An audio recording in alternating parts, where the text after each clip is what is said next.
Jaya Radha Madhava Kunja Bihari Gopijana Vallabha Girivardhari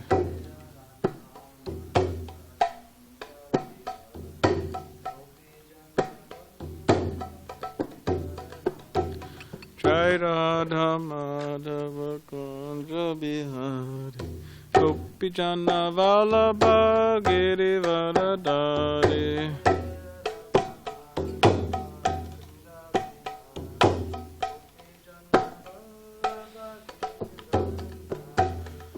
Yashodanandana Braja Jana Ranjana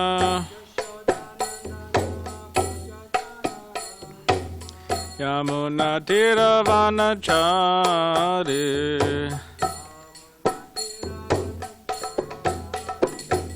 Jai Radha Madhava Kunja Bihari Gopi Jana Vallabha Girivardhari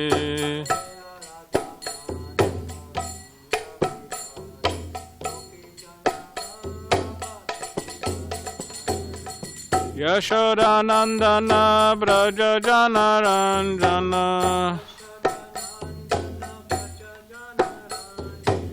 Yamuna Tiravanachari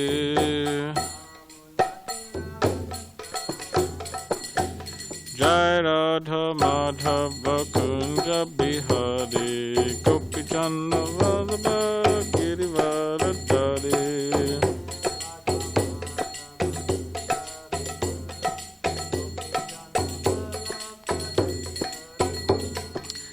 Yashodanandana Braja Jana Ranjana Yamuna Tiravanachari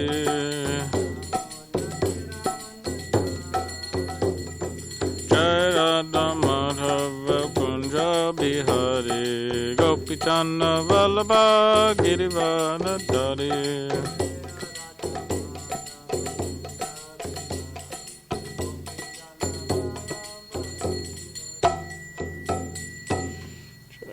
Jai Prabhupada ki jai, Grantaraj Bhagavad Gita ki jai.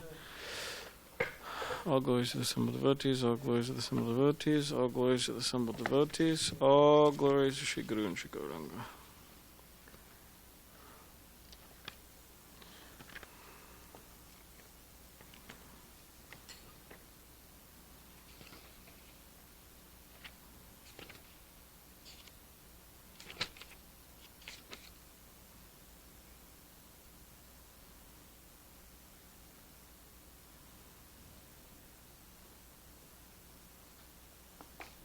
Om Namah Bhagavate Vasudevaya. Om Namah Bhagavate Vasudevaya. Om Namah Bhagavate Vasudevaya.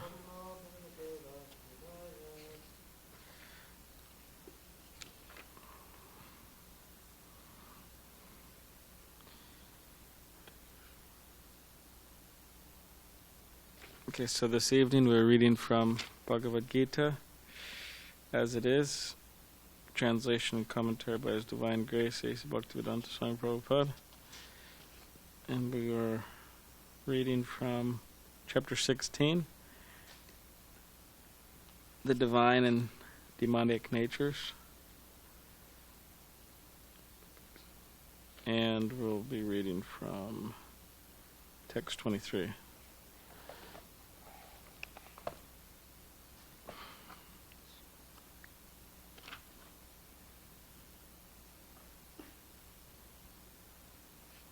Right. Yashastram vidamutsrija vartate kamakartaha nasa siddham vapnoti nasukam na param gatim. Yashastra vidamutsrija Vartate kamakartaha nasa siddhim avapnoti, nasukam na param gatim. Okay. Yaha, anyone who, shastra vidham, the regulations of the scriptures, utsrija, giving up, vartate, remains, kama karataha, acting whimsically in lust, na, never, saha, he, siddhim, perfection, vapnoti, achieves, na, never, sukham, happiness, na, never, param, the supreme, gatim, perfectional stage.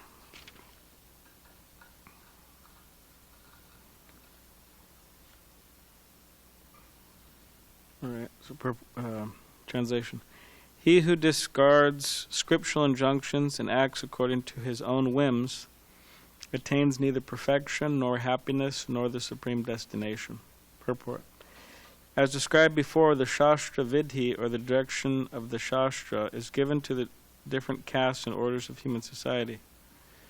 Everyone is expected to follow these rules and regulations. If one does not follow them and acts whimsically according to his lust, greed, and desire, then he never will be perfect in his life. In other words, a man may theoretically know all these things, but if he does not apply them in his own life, then he is to be known as the lowest of mankind. In the human form of life, a living entity is expected to be sane and to follow the regulations given for elevating his life to the highest platform. But if he does not follow them, then he degrades himself. But even if he follows the rules and regulations and moral principles and ultimately does not come to the stage of understanding the Supreme Lord, then all his knowledge becomes spoiled. And even if he accepts the existence of God, if he does not engage himself in the service of the Lord, his attempts are spoiled. Therefore one should gradually raise himself to the platform of Krishna consciousness and devotional service. It is then and there that he can attain the highest perfectional stage, not otherwise. The word kama kartaha is very significant. A person who knowingly violates the rules acts in lust. He knows that this is forbidden, but still he acts. This is called acting whimsically. He knows that this should be done, but still he does not do it. Therefore he is called whimsical. Such persons are destined to be condemned by the Supreme Lord. Such persons cannot have the perfection which is meant for the human life. Human life is especially meant for purifying one's existence, and one who does not follow the rules and regulations cannot purify himself, nor can he attain the real stage of happiness.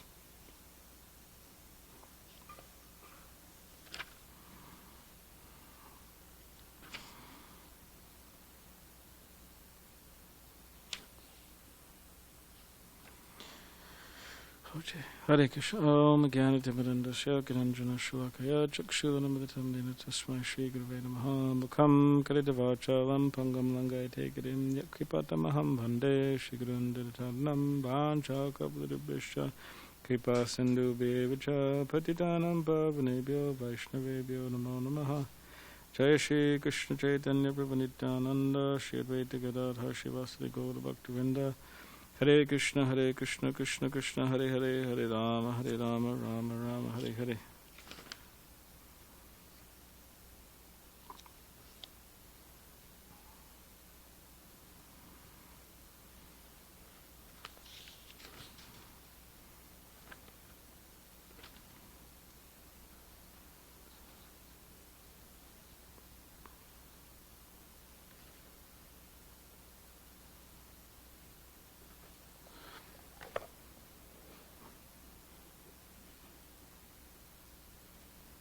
So in the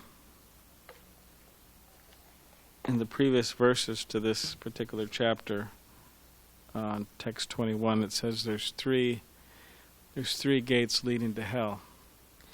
Trividam nedakasyedam dwaram nashanam atmanaha kama krodas tatalobas tasmad etad trayam tajet. So the three gates leading to this hell: lust, anger, and greed. Every sane man should give these up, for they lead to the degradation of the soul. So, and then the next one, the man who has escaped these three gates of hell, O son of Kunti, performs acts conducive to self-realization, and thus gradually attains the supreme destination. And he who disregards scriptural injunctions and acts according to his own whims attains neither perfection nor happiness nor the supreme destination. One should therefore understand what is duty and what is not duty by the regulations of the scriptures. It's text 24. Knowing such rules and regulations, one should act so that he may gradually be elevated.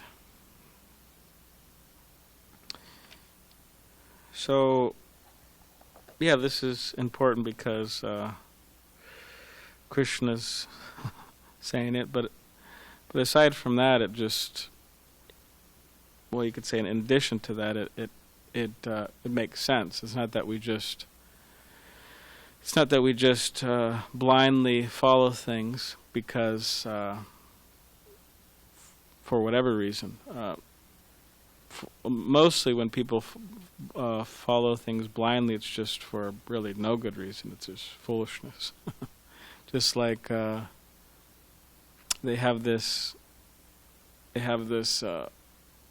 I'm not exactly sure where it's from, but what is it called? The cat in the bag. The cat in the bag. So that's in relation to a particular marriage. Marriage that happened at one point.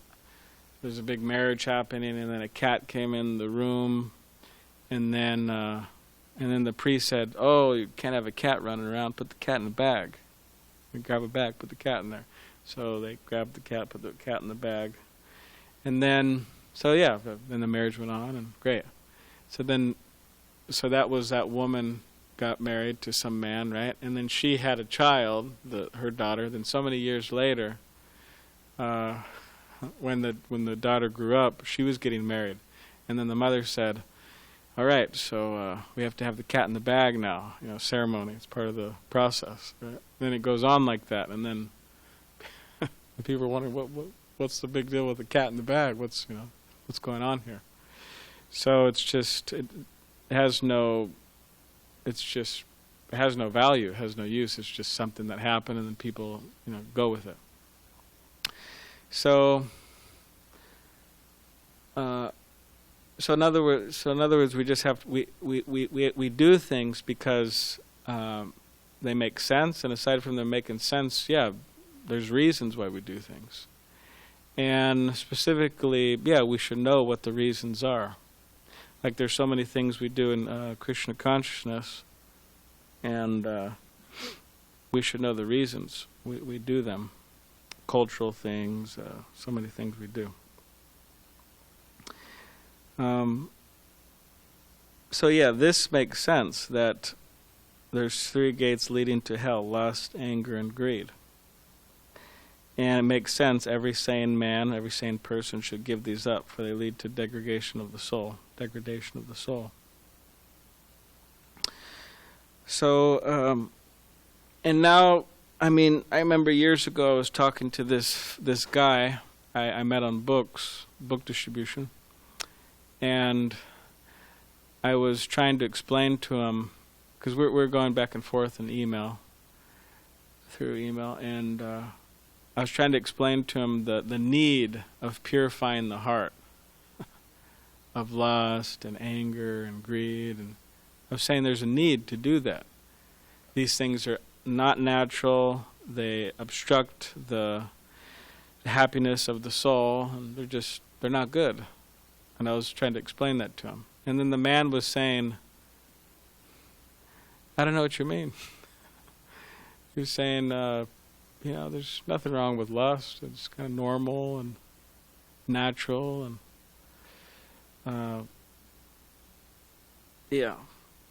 Or I was talking with someone one time, and I was talking to her, and I was saying that the reason why we don't take certain food is because it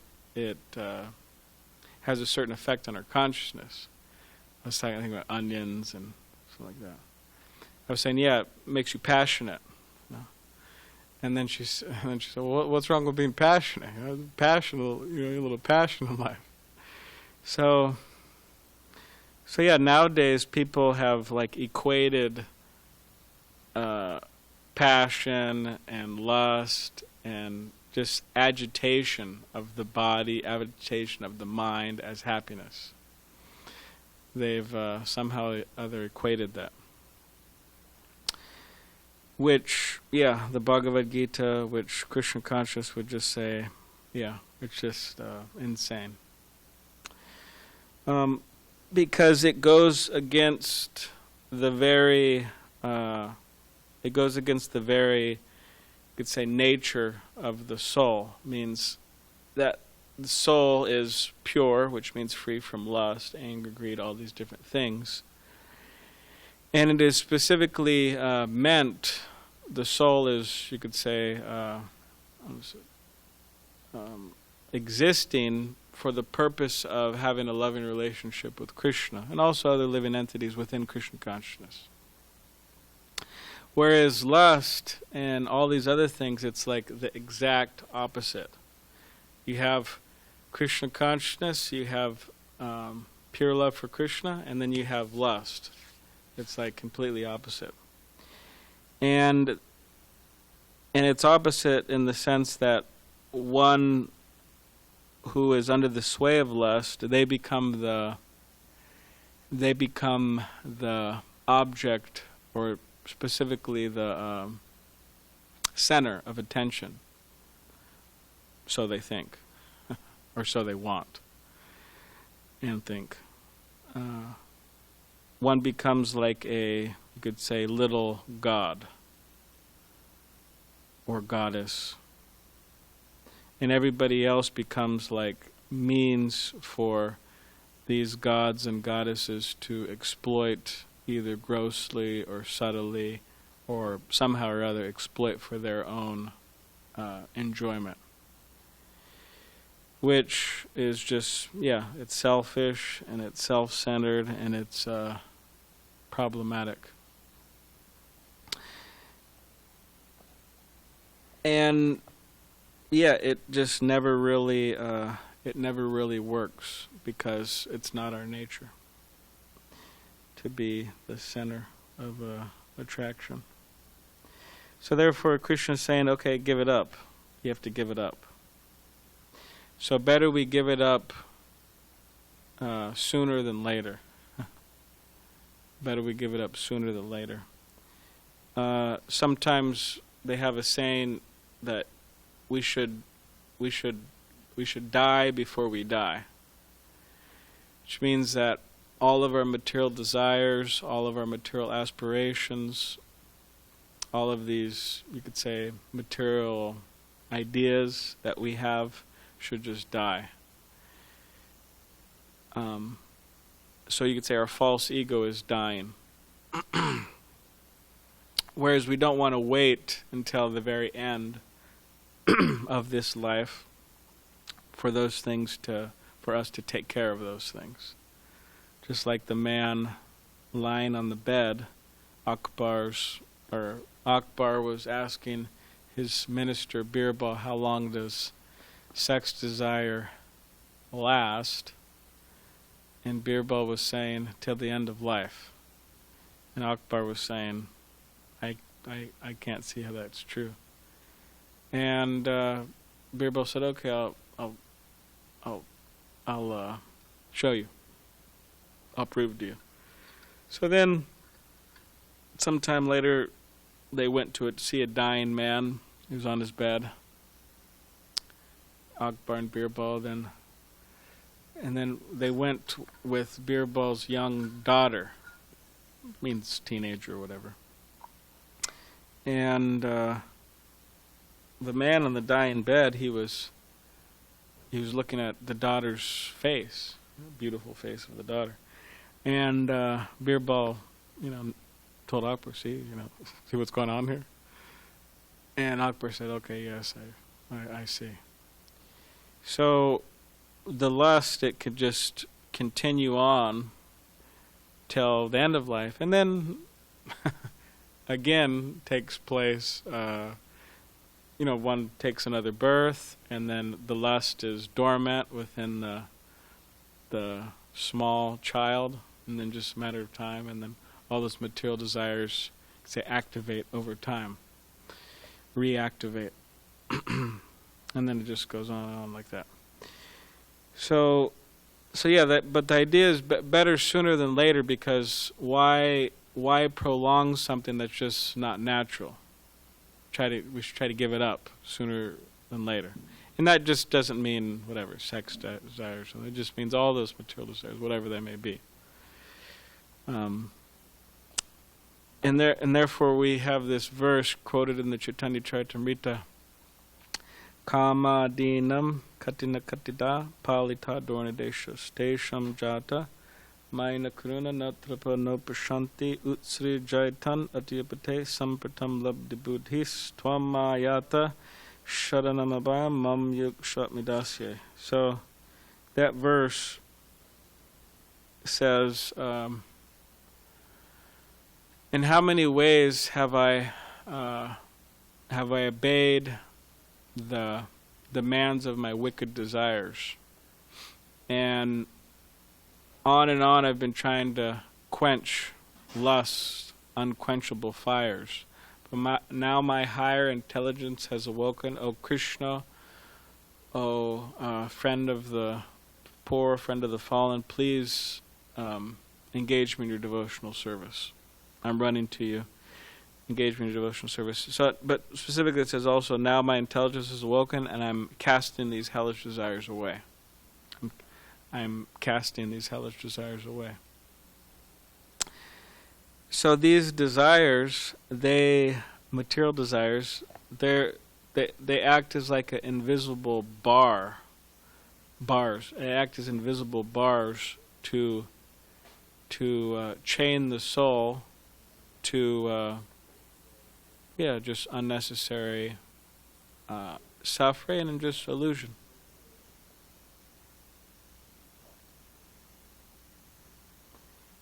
Just like I saw somebody's shirt earlier, it said, life behind bars. And I was thinking, yeah, that's true. Life behind bars. It's invisible bars, people have. I think there was a picture of like a bar, like a pub on it, life behind bars, I guess. I don't know. Oh, really? Oh, yeah? Oh, okay. Yeah, I think so. I think it's a bar pun. But those are also like, the bars are also like, people get chained to the bars, bars. So yeah, these things are like holding the soul down and blocking the soul's experience of Krishna consciousness, or blocking our experience of Krishna consciousness, all these different things. So yeah, just throw them away and ask Krishna to engage us in his service. Or else we just remain slaves of these particular desires. Which, practically the whole world is under the grip of material desires. They're really loud. Yeah, that's right. They're under the grip of material desires.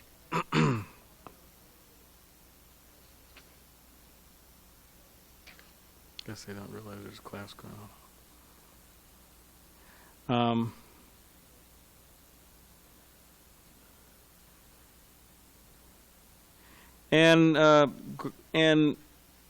And giving up these desires, it's not, you could say, automatic that, oh yes, I've been in Krishna consciousness for so long, and that means automatically I've given up these desires. But it's one has to like actively strive to give up these desires. They just don't go away by themselves. And actively striving to give up these desires means give up material desires and to strive for Krishna consciousness practically means, you could say, making plans for the spreading of Krishna consciousness, or making plans for devotional service, and doing them, but also making plans. In that plan making, it will help us transcend those other desires, which you could say those other desires are the only thing that are really barring us from experiencing pure Krishna consciousness, those material desires.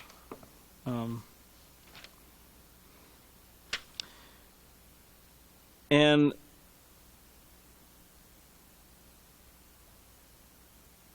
also here the very important 23 is that he who discards the scriptural injunctions and acts according to his own whims attains neither perfection nor happiness nor the supreme destination. So people are whimsical. I mean, the whole world's whimsical. And nowadays it's very difficult not to be whimsical. It's very difficult. There's just so many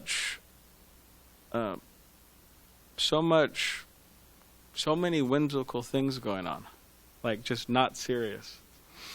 Like the whole movie industry, Hollywood movie industry, is just so whimsical. Bollywood movie industry is so whimsical. All the people's YouTube videos, so many of them are just so whimsical. Music, so whimsical. Practically every single aspect of or entertainment within modern world is just absolutely whimsical.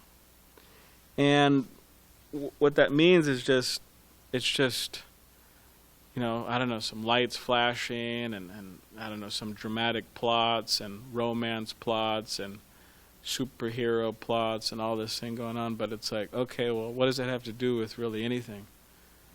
What does that have to do with me loving God? What does that have to do with me loving Krishna? What does that have to do with the goal of life? How on earth does any of this inspire anybody to attain the goal of life? It doesn't at all. It's just absolutely whimsical.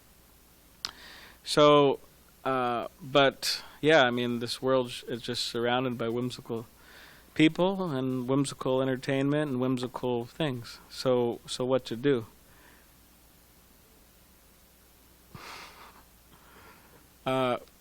What to do is to somehow or other just transcend all this whimsical, these whimsical things. And to do that, it's not easy because we're just surrounded by a bunch of whimsical people, but if somehow or other we could just develop some seriousness in regard to attaining the goal of life, or at least understanding what the goal of life is, and trying to strive for it, then that's we're you could say a lot more successful, at least than most people. At least we're doing something. But yeah, it is dangerous to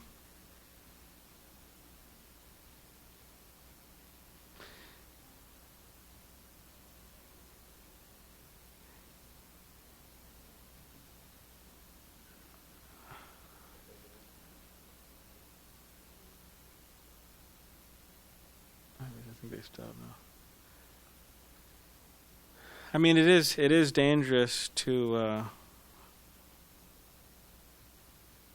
get caught up in this. I mean, people get caught up in stuff all the time.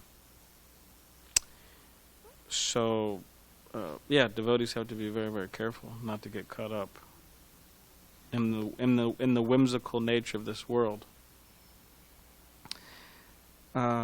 Why? Because if we act whimsically, we don't attain perfection. and nor happiness, nor the supreme destination. We don't attain any of that. So all of this whole world, all it has to offer, practically speaking, the material world, is just mind-numbing, mind-dumbing, killing our brain, restricting the soul, blocking us from spiritual advancement, whimsical, mundane, so-called entertainment. It doesn't really give us anything. Like, it just gives it degrades the soul. So yeah, that's important to remember. So much of this whimsical, these whimsical things going on. Yeah, what is it? It's not even real. It's not even real. I mean, it has no reality whatsoever. In the sense that, the Hollywood, Bollywood, all these things, it's just completely fictitious, made-up stories, and that some people acting. Some people acting and producing some movies. And so much acting in this world, it's just false. It's not real at all. And it's not meaningful. It's like, whatever, 14 billion people or million people, whatever, watching, some, Godzilla,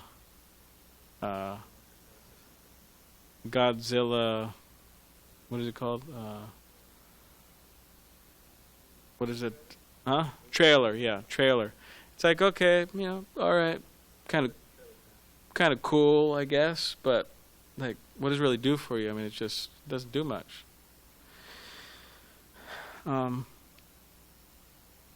And people spending their lives on their eyeballs, attached to a screen, watching a bunch of false, fictitious, meaningless things,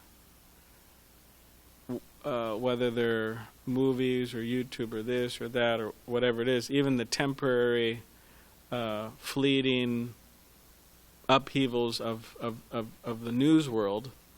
I mean, what does this all have to do with the soul? It doesn't have anything to do with the soul. So therefore, no happiness, no perfection, no supreme destination. So what should we do? We should just try to give all that up. Just try to give it all up. It's just not worth it. And we should try to act not whimsically, but according to scriptural injunctions, according to the rules and regulations of the scripture. Shastra Vidhi, the direction of the scripture. And if we do that, then yes, lust will be kicked out, greed will be kicked out, material desires will be kicked out, and we will attain the perfection of life. We will be happy. We will attain the supreme destination. And we will feel that we are living a meaningful life.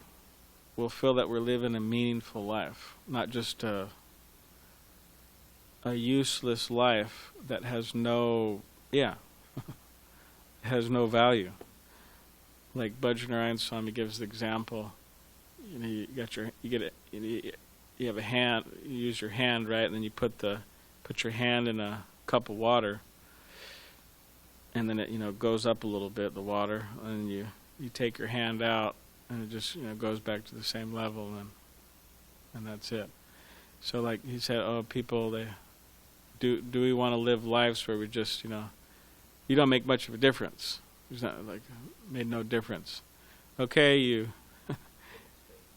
filled up some space, you used some resources, you ate, you slept, you ate, you slept, You defended. You followed current events. You followed the trends, this, that. But okay, but what about doing something for good for yourself and the world? So that's what Srila Prabhupada is just. Srila Prabhupada is begging us. He's begging us to do that. To just surrender to Krishna and do something good for ourselves and the world. That's the plea. And it's up to every individual soul to make that decision. Am I going to just live life like all the other people, most people, like you'd say like sheep, or goats? Or am I going to turn my back on all of this illusion and strive for what I know is good? That's what every soul they have to make that decision. And sometimes we make the decision, okay, yeah, I'm going to strive in the right direction. And then we go, okay, well, maybe I won't. I'll go back. Or, okay, kind of go back and forth. But over time, the idea is we want to try to more and more and more to higher levels, or you could say higher percentages, strive towards Krishna consciousness all the time. So from morning, noon, evening, throughout the day, throughout the weeks, throughout the months, throughout the years, we always want to be striving in the right direction, always. That's like the sannyasis are called yati, always striving. And then if we do that, then we will become advanced. We'll become advanced in devotional service, and we'll learn how to love Krishna. And after all, we may do so many things like Prabhupada mentions here. We may, accept the existence of God. We may,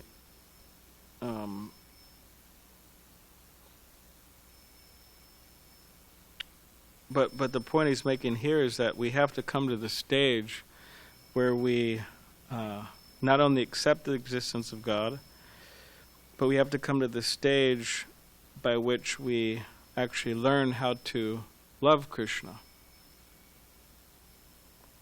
And that's the whole point. That's the whole point behind our chanting. That's the whole point behind our book distribution. That's the whole point behind our gardening. That's our whole point behind our cooking. Everything is supposed to be taking us to that particular level of loving Krishna.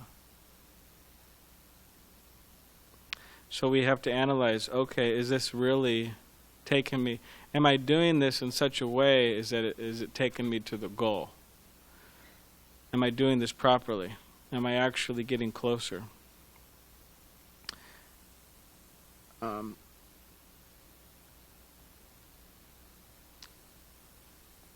And this is the point of human life, to get closer to that particular goal. And not just be an animal.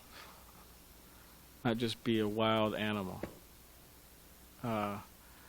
Wild animal just means, I have urges, let me gratify them. And then as far as I can gratify, great. And that's it. The goal of my life is just to gratify my senses. That's called an animal. And there's no exaggeration in Scripture. When Scripture says that, when Srila Prabhupada says that, it's true that people are like animals. They can't control their senses. It means an animal. Like so much sexual misconduct in the world. People are just like animals, can't control. what is the whole incest, right? Incest. Incest just means that, bunch of animals. Prabhupada says hog, mother, sister, whatever. Doesn't matter. Or what is this whole, hookup culture? Just a bunch of animals. And they glorify it as something wonderful. Oh, well, it's terrible. I had this hookup, that hookup, and I had it here, and I had it there, and I had it all over town, and it's like, okay, well, you're an animal. What's so great about you being... Well, congratulations. Congratulations. You get a certificate for being an animal. You get a gold certificate for following in the footsteps of man's best friend, or any other hog, dog, camel, donkey, whatever. I mean, it's nothing glorious. It's just like, but they make it, oh, it's so glorious. It's so glorified. And it's glorified everywhere. Hollywood, Bollywood, politics, here, everybody's glorifying it. Eating, sleeping, mating, and defending. So what does that say? The music industry, what does that say about people? They can't get their mind out of the gutter. They can't get their mind out of the gutter. Gutter's a dirty place. They can't get their mind out of it. What does that say about them? It says what the Bhagavatam says. They're a bunch of animals. So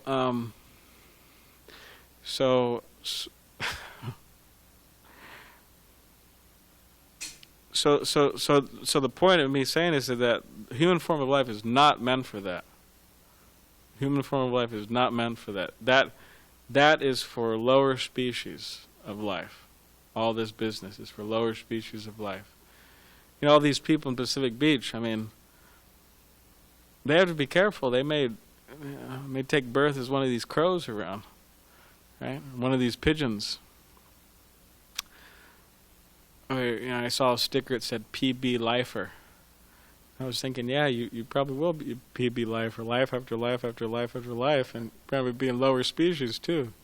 Take birth as dolphin, seagulls, eating trash, crows cawing all over and eating a bunch of garbage, and dolphins out there in the ocean, surfers, right? Prabhupada said sufferers. Going there early in the morning. I saw a guy driving 5 a.m. in the morning. It's dark and cold and out there going in the ocean. I was like, oh, I don't want to do that. It's like,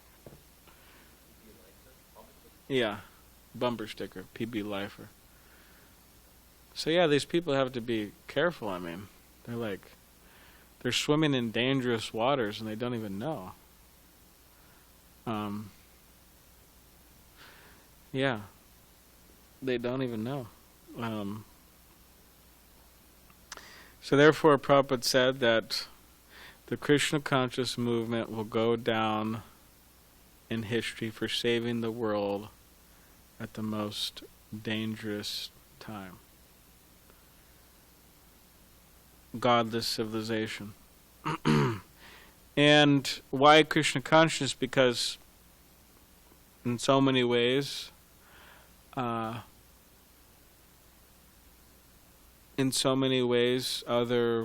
religious processes have failed to provide something that people can actually get into and follow and be happy about following. So many religious organizations have failed, actually. So that's why Prabhupada said Krishna consciousness will go down and say for saving humanity from the most dangerous situation. So yeah, it's a very important movement, and it will teach one who is God, what is God's phone number, where does he live, what does he look like, teach everything about Krishna, about the Supreme Personality of Godhead. And it will give people the ability, by chanting the holy names and engaging in devotional service, the ability to transcend all of these, lower states of consciousness. And it will, awaken the soul. It will awaken the soul from the sleeping state of illusion. So does anybody have any questions? Or do you have a question so far?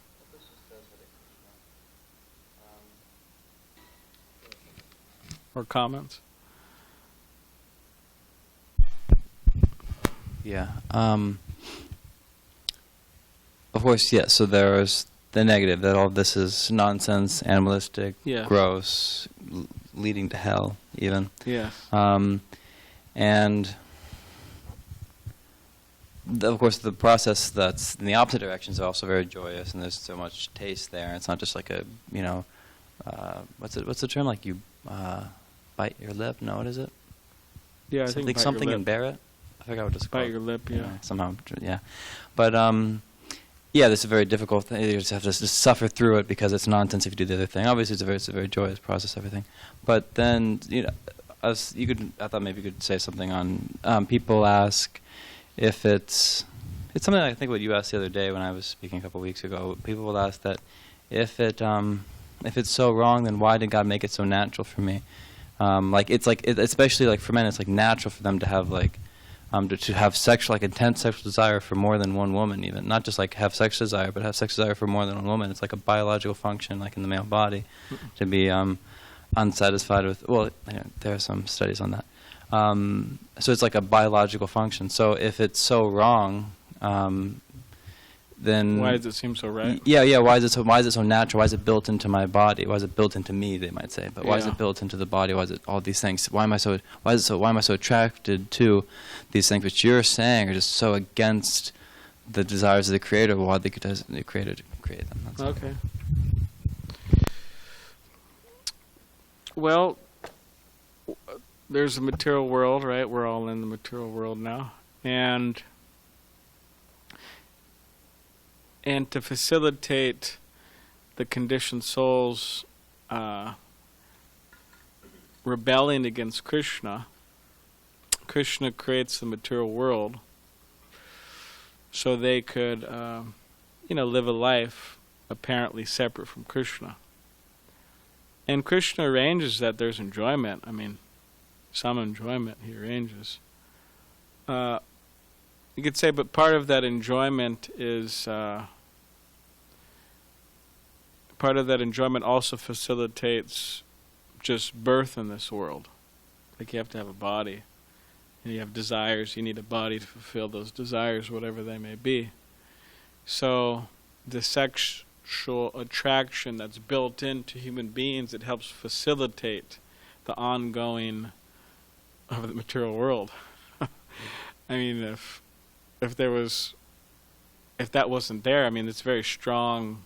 These desires are very strong. So you could say it's very conducive for people taking birth in this world over and over and over and over again, because people are gonna engage in those affairs, and there's gonna be children as a result. So it's a you could say it's a pleasure that's created to help facilitate the whole arrangement of this world. And also it's there is an idea, it's Adi Ras. So Krishna is the original enjoyer of he's the original enjoyer, supreme enjoyer. And he has a conjugal relationship. He has conjugal relationships. So we're part and parcel of Krishna. So you could say when things become distorted, we try to act out that enjoying nature, we try to act out in this world. But instead of doing that, the idea is just to direct that or sublimate or direct those desires towards Krishna in devotional service, which is higher than all that, which transcends all that. And in the spiritual world, whatever enjoyment people know in this world, in the spiritual world, or specifically the enjoyment one can have with Krishna, there's no comparison with that enjoyment versus the enjoyment in this world, and enjoyment, material enjoyment. It's completely different. But Krishna has created it, and also in the scriptures it says it's a reflection of the spiritual world. They also eat in the spiritual world. They also, I guess they're sleeping. There's also conjugal relationships that Krishna has. I mean, there's marriages in the spiritual world too, but it's not like the kind of gross, self-centered, based on all this kind of mundane sexual attraction type of relationship. Because they're married, but they're devotees of Krishna, and that's where they get their enjoyment, their relationships with Krishna. So it's different. You could say it's a great arrangement for the continuation of material existence in so many ways. In the ways of just giving birth to people, like, souls taking on bodies over and over and over again. It's a great arrangement. Keep the species, humankind going on. And then also, you could say it's illusion created for people who want to forget Krishna. It's just a great illusion created for people who want to forget Krishna. It works really well, And then if somebody wants to get free from that, then there's a process. There's a process to get free from that. But there's also this idea that Maya, she acts as like a guard towards Krishna consciousness, towards Krishna, towards the spiritual world. She acts as a guard. Do you really want to surrender to Krishna, or are you just wanting to disturb Krishna? So, someone may try to make their way in, but the Krishna consciousness, to the spiritual world of Maya, said, hey, are you really serious? All right, we're going to give you some tests to see if you're serious. And if somebody's serious, then they get entrance. But if they're not serious, then they say you're not serious. Then keep on, being an illusion, keep on buying into all this illusion. And it just goes on like that. And it's a good way to, you could say, keep the insincere or not serious enough people out. It's not like some people have this idea that, any soul just, the guy could have been the biggest rascal ever, but he'll just go to heaven, right? Because whatever he believed, or he got baptized, whatever. But Krishna consciousness that, there's the soul, and the soul has a particular state of, you could say, consciousness. And if the soul's not ready to go back to the spiritual world, if they haven't got rid of all their material desires, if they're not ready to enter the spiritual world, then why should Krishna, they really don't want to go there. They want to continue in this world, so why would they go to the spiritual world? They have plenty of material desires to keep them busy here, So, so it's a difference, in that philosophical point. So it's a great arrangement to keep people, to keep those who are serious out, and to also keep the continuation of material existence going on. It's a great arrangement. And it's really, it's really really illusory. Really illusory. It's really illusory. It's based on this body, and everybody knows what the body is. It's like some machine, and like it's some wonderful ingredients or something. No, it's not wonderful ingredients. A temporary machine made out of very strange ingredients means not blissful ingredients or something, bones and blood and flesh and whatever, rib cage and all, the whatever organs. And if you really analyze the body from what is it, just some material machine, and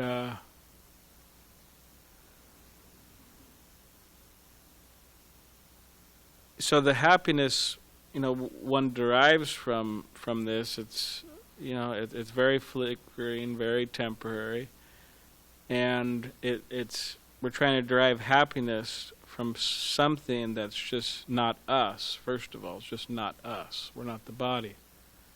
We're not the body, and the body's not the real platform of enjoyment. Yes, it brings something, but it's not the real platform of enjoyment. The real platform of enjoyment is the soul with Krishna, spiritual enjoyment. So it's just a really illusory process. Of course, it's very strong.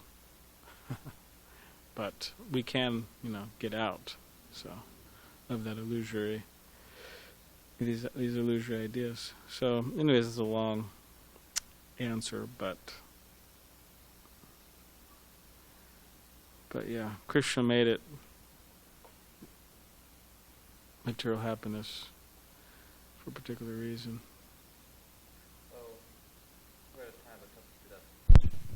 Tapasri did ask, Hare Krishna, why learned people falls down to lust when they know it burns like a fire and it can never be satisfied, even with highest effort?